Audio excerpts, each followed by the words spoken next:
Hi everyone, welcome back to the Coffs Cemetery, and today we're going to hear more about the story of August Frank Hoschke, known as Frank.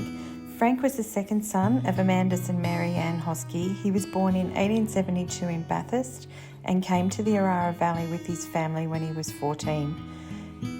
Before the coming of sawmills in 1904, Frank and his older brother George did a lot of cutting of cedar and other building materials, and many of their homes in the Orara Valley were built from timber cut by Frank and George. In September of 1903, Frank married Henrietta Selina Richards, 24, the only daughter of Thomas and Selina Richards. Henrietta was known as Hedda. Their son Walter was born the next year, followed by another son Lionel in 1907. In December 1907, a farewell was held for Frank and Hattie on the eve of their departure for Inverell, where they'd recently purchased a property in the interests of their children's health. It was one of the largest gatherings that had ever assembled in the hall, and addresses were given outlining Frank's sterling worth as a citizen, Sunday school superintendent, officer of the church, a neighbour and a Christian.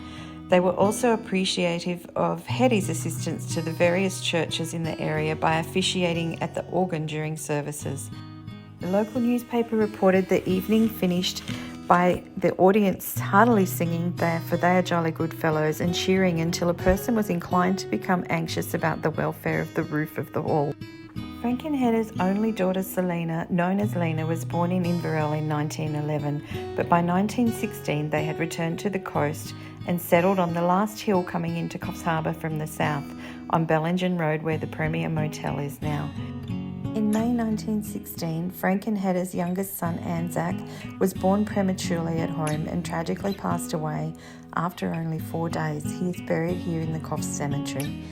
Frank worked as a carpenter on the Coffs Harbour jetty and also cut sleepers for the railway lines in the district, at times travelling away as far as North Queensland.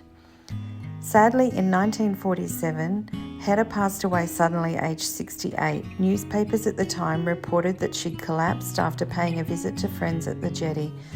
The family had been Coffs residents for the past 34 years, and during that time, Mrs. Hoschke was a staunch supporter and valued worker for the Church of England.